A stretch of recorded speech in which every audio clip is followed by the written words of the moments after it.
কেউ অস্বীকারও করতে পারবে না নবীজি জন্মটাকে। এখন আসেন, নবীজি সাল্লাল্লাহু আলাইহি ওয়াসাল্লাম জন্ম করেছেন কোন তারিখে, এই বিষয়ে মতানৈক্য রয়েছে। কিন্তু যারা তথাকথিত আমাদের ঈদে মিলাদুন নবী পালনকারী ভাইয়েরা আছেন, ওনারা পালন করেন হলো 12ই রবিউল আউয়াল। কোন দিন? 12ই রবিউল আউয়াল।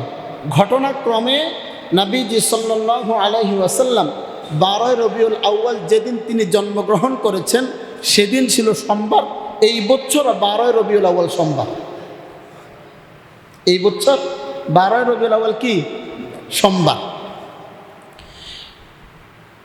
দিনেরটা ঠিক আছে, কোন দিন জন্মগ্রহণ করেছেন, সোমবার নাকি বৃহস্পতিবার নাকি বুধবার নাকি মঙ্গলবার, এই বিষয়ে মতানৈক্য নাই। কারণ নবীজি সাল্লাল্লাহু আলাইহি ওয়াসাল্লাম, মুসলিম শরীফের হাদিস, সহিহ মুসলিম, সেখানে এসেছে নবীজি বলেছেন আমি সোমবারে জন্মগ্রহণ করেছি। কিন্তু কোন তারিখে জন্মগ্রহণ করেছেন এটা সঠিকভাবে পাওয়া যায় না। কেউ বলেছেন নবীজি সাল্লাল্লাহু আলাইহি ওয়াসাল্লাম 8ই রবিউল আউয়াল দুনিয়ার জমিনে জন্মগ্রহণ করেছেন। আবার কেহ বলেছেন নবীজি সাল্লাল্লাহু আলাইহি ওয়াসাল্লাম 9ই রবিউল আউয়ালে দুনিয়াতে জন্মগ্রহণ করেছেন। আবার কেহ বলেছেন নবীজি সাল্লাল্লাহু আলাইহি ওয়াসাল্লাম 12ই রবিউল আউয়ালে জন্মগ্রহণ করেছেন। মতানৈক্য জন্ম নিয়ে থাকলেও মৃত্যু নিয়ে কাহারও ভিতরে কোনো প্রকার মতানৈক্য নাই যে নবীজি সাল্লাল্লাহু আলাইহি ওয়াসাল্লাম 12ই রবিউল আউয়াল দুনিয়া থেকে বিদায় নিয়েছেন। কথা বুঝছেন? অধিকাংশ মনীষীদের মতে নবীজি সাল্লাল্লাহু আলাইহি ওয়াসাল্লাম 9ই রবিউল আউয়ালে জন্মগ্রহণ করেছে। অনেক মনীষীরা এটা বলেছে। আমরা ধরলাম 12ই রবিউল আউয়ালে তিনি জন্মগ্রহণ করেছেন। এই রবিউল আউয়াল মাসে তিনি এসেছেন। আসার পরে কেন এসেছেন? দুনিয়ার মধ্যে হকটাকে প্রতিষ্ঠিত করার জন্য। হকটাকে কি করার জন্য? প্রতিষ্ঠিত করার জন্য। এবং বাতিল যেটা আছে সেটাকে নিষ্পেষিত করার জন্য নবীজি সাল্লাল্লাহু আলাইহি ওয়াসাল্লাম দুনিয়ার জমিনে আগমন করেছে। এটা কাহারও ভিতরে কোনো মতানৈক্য নাই। এখন আসেন, নবীজি সাল্লাল্লাহু আলাইহি ওয়াসাল্লাম দুনিয়াতে যখন আগমন করলেন, কেন আগমন করলেন? এক নম্বর কারণ হলো হকটাকে প্রতিষ্ঠিত করার জন্য। দ্বিতীয় নম্বর কারণ হলো বাতিল যেটা আছে সেটাকে দুনিয়া থেকে মুছে ফেলার জন্য। কেউ বলেছেন 12ই রবিউল আউয়ালে তিনি জন্মগ্রহণ করেছেন, এই জন্য তারা ঈদে মিলাদুন নবী পালন করেন। আমার কথা হলো, যারা ঈদে মিলাদুন নবী পালন করছেন করেন, অসুবিধা নেই। কিন্তু নবীজি সাল্লাল্লাহু আলাইহি ওয়াসাল্লাম ঈদে মিলাদুন নবী পালন করেছেন কিনা, নাকি বলেন? আজকাল আমরা আপনারা যারা আছি, আমরা যে নিজেদের জন্ম, আমার জন্ম হলো অমুক মাসের অমুক তারিখ, আমি আমার বার্থডে পালন করছি, আমি আমার জন্ম তারিখ পালন করছি, নাকি বলেন? পালন করি না? অন্যরা যতটুকু উৎসাহী না, বরং নিজের জন্মের ক্ষেত্রে নিজেকে তার চাইতে বেশি উৎসাহী, নাকি বলেন? কেক কাটা, ঘরের মধ্যে বিরিয়ানি পাক করানো, এগুলো কি আদৌ মুসলমান ইসলাম ধর্মের মধ্যে জায়েজ আছে কিনা? এগুলো কিছু ইসলাম ধর্মের মধ্যে কি নাই? এগুলো হলো খ্রিস্টানদের একটা প্রথা। আমরা জানি নবীজি সাল্লাল্লাহু আলাইহি ওয়াসাল্লাম দুনিয়াতে এসেছেন, তিনিও তো তার জন্মদিনটা পালন করা দরকার, কি বলেন? ঠিক না? তিনি পালন করা দরকার না? সহিহ মুসলিমের হাদিস, নবীজি সাল্লাল্লাহু আলাইহি ওয়াসাল্লামকে জিজ্ঞেস করলেন, তিনি রোজা রাখতেন সোমবার আর বৃহস্পতিবার। কি বার? সোমবার আর বৃহস্পতিবার, সপ্তাহে 2টা রোজা রাখতেন। জিজ্ঞেস করা হয়, ইয়া রাসূলুল্লাহ, সাহাবায়ে কেরাম জিজ্ঞেস করলেন, আপনি কেন সোমবার আর বৃহস্পতিবারে রোজা রাখেন? নবীজি সাল্লাল্লাহু আলাইহি ওয়াসাল্লাম বর্ণনা করেন, 3টা কারণে আমি সোমবার আর বৃহস্পতিবারে রোজা রাখি। কয় কারণ? 3 কারণ। 1 নম্বর কারণ হলো রাসূলুল্লাহ সাল্লাল্লাহু আলাইহি ওয়াসাল্লাম বলেছেন, 1 নম্বর কারণ হলো আমার জন্ম হলো সোমবারে, এই জন্য আমি আল্লাহর শুকরিয়া আদায় করার স্বার্থেই আমি সোমবারের রোজা রাখি। সুবহানাল্লাহ বলেন। দ্বিতীয় নম্বর কারণ কি? নবীজি বলেছেন দ্বিতীয় নম্বর কারণ হলো আমি সোমবারে রোজা রাখি কারণ আমি যখন নবুয়ত প্রাপ্ত হয়েছি সর্বপ্রথম যেদিন আমার কাছে ওহী এসেছে, ওহী নাজিল হয়েছে, ওই দিনটা ছিল সোমবার। তিন নম্বর কারণ নবীজি সাল্লাল্লাহু আলাইহি ওয়াসাল্লাম বলেছেন প্রতি সোমবার আর বৃহস্পতিবারে আমরা যে আমলগুলা করি সপ্তাহের মধ্যে, ওই আমলগুলো সোমবার আর বৃহস্পতিবারে আল্লাহ পাকের কাছে পৌঁছায়।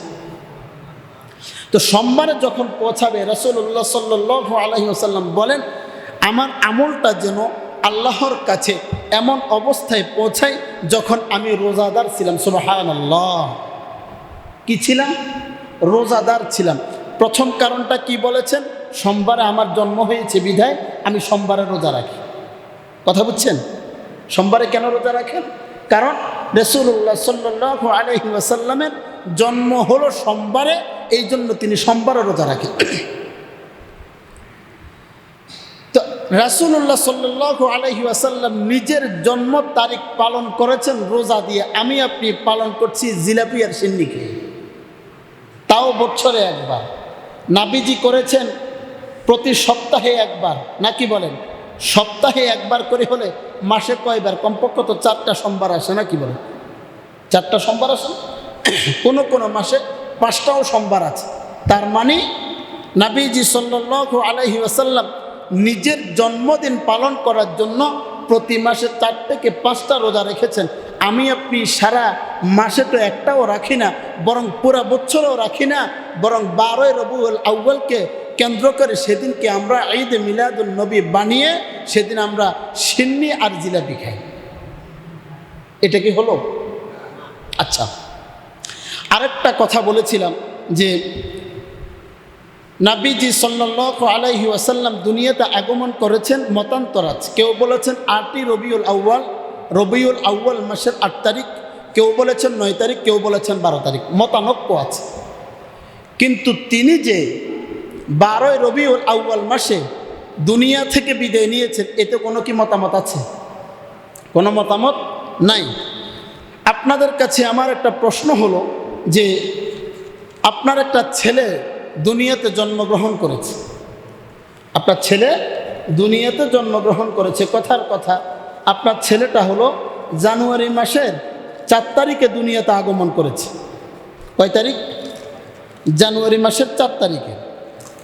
এখন প্রশ্ন হলো এই 4 তারিখে আপনি আমি জন্মগ্রহণ করেছে 4 তারিখে, ঘটনাক্রমে আরেক 4 তারিখ জানুয়ারি মাসের 4 তারিখে আপনার ছেলে পানিতে পড়ে মারা গেছে।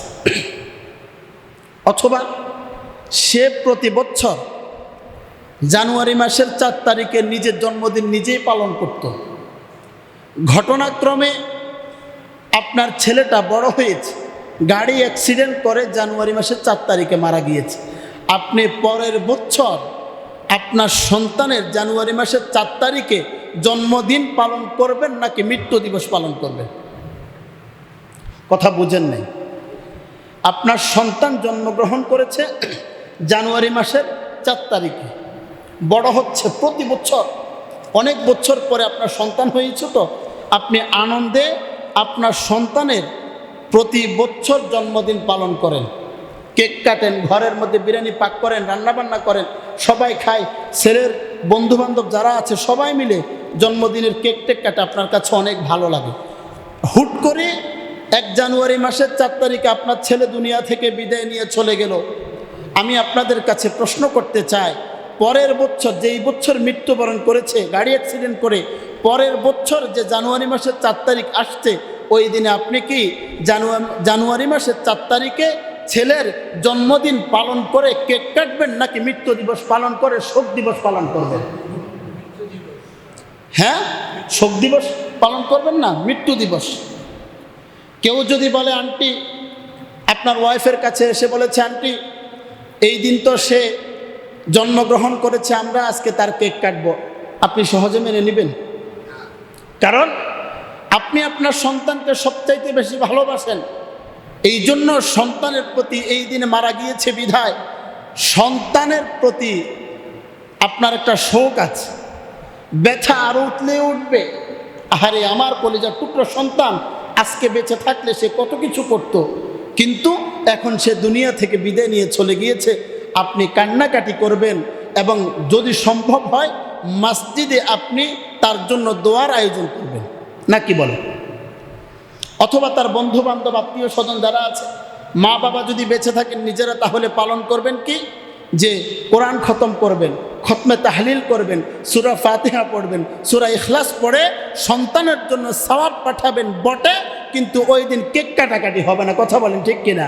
ঠিক তেমনি ভাবে আমরা জানি 8 রবিউল আউয়াল, 9 রবিউল আউয়াল, 12 রবিউল আউয়াল নবীজি সাল্লাল্লাহু আলাইহি ওয়াসাল্লামের জন্মদিন নিয়ে মতানৈক্য আছে, কিন্তু 12 রবিউল আউয়ালে নবীজি সাল্লাল্লাহু আলাইহি ওয়াসাল্লাম যে ইন্তেকাল করেছেন এর মধ্যে কোনো মতানৈক্য নাই বিধায় এই দিন আমরা ঈদে মিলাদুন নবী পালন করতে পারবো না, বরং সেদিন আমরা রাসূলুল্লাহ সাল্লাল্লাহু আলাইহি ওয়াসাল্লামের জন্য নিজেরা রোজা রেখে তার জন্য আল্লাহর কাছে কান্নাকাটি আর রোনাদারি করবো। কথা বলেন ঠিক কিনা? অথচ এই সুন্দর দিনটাকে আজকে আমরা নষ্ট করে ফেলতেছি। সেদিন চারদিকে দেখবেন সারা বছর তাদের মধ্যে কোনো নবীজি সাল্লাল্লাহু আলাইহি ওয়াসাল্লামের প্রতি ভালোবাসা নাই। রাসূলুল্লাহ সাল্লাল্লাহু আলাইহি ওয়াসাল্লাম, আল্লাহ তাআলা বলেছেন তোমরা নবীজিকে ভালোবাসো। কুল ইন কুনতুম তুহিব্বুনাল্লাহ ফাত্তাবিউনি ইউহিব্বুকুমুল্লাহ ওয়া ইয়াগফির লাকুম যুনুবাকুম আল্লাহু গফুরুর রহিম। আল্লাহ পাক বলেন, হে নবী আপনি তাদেরকে বলে দিন, আপনি তাদেরকে বলে দিন যে তোমরা যদি আল্লাহ পাককে ভালোবাসতে চাও তাহলে তোমরা আমাকে ভালোবাসো। ফাত্তাবিউনি ইউহিব্বুকুমুল্লাহ, তোমরা আমার আনুগত্য করো, আমাকে ভালোবাসবে, আমি তোমাদেরকে ভালোবাসবো। আর এটা যদি হয় তাহলে আল্লাহ পাক কি পুরস্কার দিবেন? ওয়া ইয়াগফির লাকুম যুনুবাকুম, তিনি তোমাদেরকে মাফ করে দিবেন। নবীজিকে ভালোবাসার পথ কোনটা? হাদিসের মধ্যে আসছে, নবীজি সাল্লাল্লাহু আলাইহি ওয়াসাল্লাম বলেন, মান আহাব্বা সুন্নতি ফাকাদ আহাব্বানি ওয়া মান আহাব্বানি কানা মাই ফিল জান্নাহ। কেউ যদি আমার সুন্নতকে ভালোবাসে সে যেন আমাকে ভালোবাসলো, আর কেউ যদি আমাকে ভালোবাসে সে আমার সাথে জান্নাতে থাকবে। বলেন সুবহানাল্লাহ। রাসূল বলেছেন কি, কেউ যদি আমাকে ভালোবাসতে চায় সে যেন আমার সুন্নতকে ভালোবাসে, আর যে ব্যক্তি আমার সুন্নতকে ভালোবাসলো সে যেন আমাকে ভালোবাসলো, আর যে ব্যক্তি আমাকে ভালোবাসলো সে আমার সাথে জান্নাতে থাকতে পারবে। এটা নবীজির হাদিস। সেই অনুপাতে আমরা বুঝতে পারলাম নবীজি সাল্লাল্লাহু আলাইহি ওয়াসাল্লামকে যদি আমাদের ভালোবাসতে হয় তাহলে ঈদে মিলাদুন নবী পালন করে নয়, বরং তার সুন্নত, তাকে অনুসরণ আর অনুকরণের মাধ্যমে তাকে ভালোবাসতে হবে। কথা বলেন ঠিক কিনা?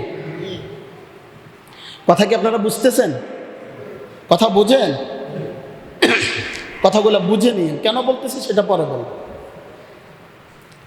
আজকে এই ঈদে মিলাদুন নবী নিয়ে সারা দেশের মধ্যে একটা আহাজারি চলছে, মারামারি, কাটাকাটি।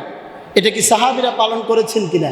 সাহাবীরা পালন করেন নাই, এবং তাবিঈরা পালন করেন নাই, আইম্মে মুজতাহিদিন যারা আছেন ওনারা পালন করেন নাই, এবং যারা বড় বড় ইমামগণ ছিলেন, ইমাম আবু হানিফা, ইমাম শাফিঈ, ইমাম আহমদ ইবনে হাম্বল, ইমাম মালিক রাহিমাহুল্লাহ, ওনারা কেহ ঈদে মিলাদুন নবী পালন করেন নাই, বরং ঈদে মিলাদুন নবীর সূচনা হলো নবীজি সাল্লাল্লাহু আলাইহি ওয়াসাল্লামের ইন্তেকালের 700 বছর পরের থেকে শুরু হয়েছে। তাদের কাছে আপনি বলবেন যে ঈদে মিলাদুন নবী পালন কেন করেন? তারা আপনার কাছে একটা প্রশ্ন করবে, বুঝলাম হুজুর পালন করা যাবে না, হাদিসের মধ্যে নেই, কোনো সহিহ হাদিসের মধ্যে পাবেন না, কোরআনের কোনো আয়াতের মধ্যে পাবেন না, আপনারা তাবিঈদের, সাহাবায়ে কেরামদের কোনো বাক্যের মধ্যে ঈদে মিলাদুন নবী পাওয়া যাবে না।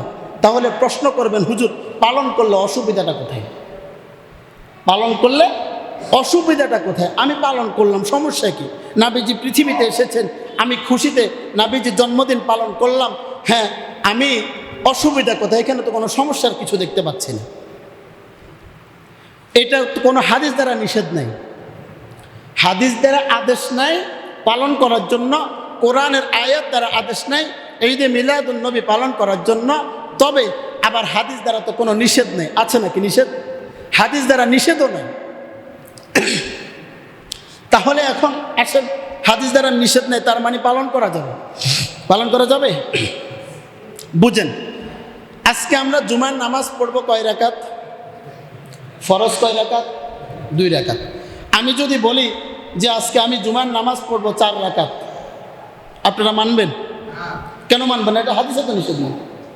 হাদিসে আছে জুমার নামাজ 2 রাকাতের কথা, কিন্তু হাদিসে তো এটা নিষেধ নাই জুমার নামাজ 4 রাকাত পড়া যাবে না। কথা বুঝেন নাই? তার মানে বোঝা গেল যে হাদিসে যেমনি ভাবে নিষেধ নাই যে জুমার নামাজ 2 রাকাতকে 4 রাকাত পড়ার জন্য, ঠিক তেমনি ভাবে নবীজি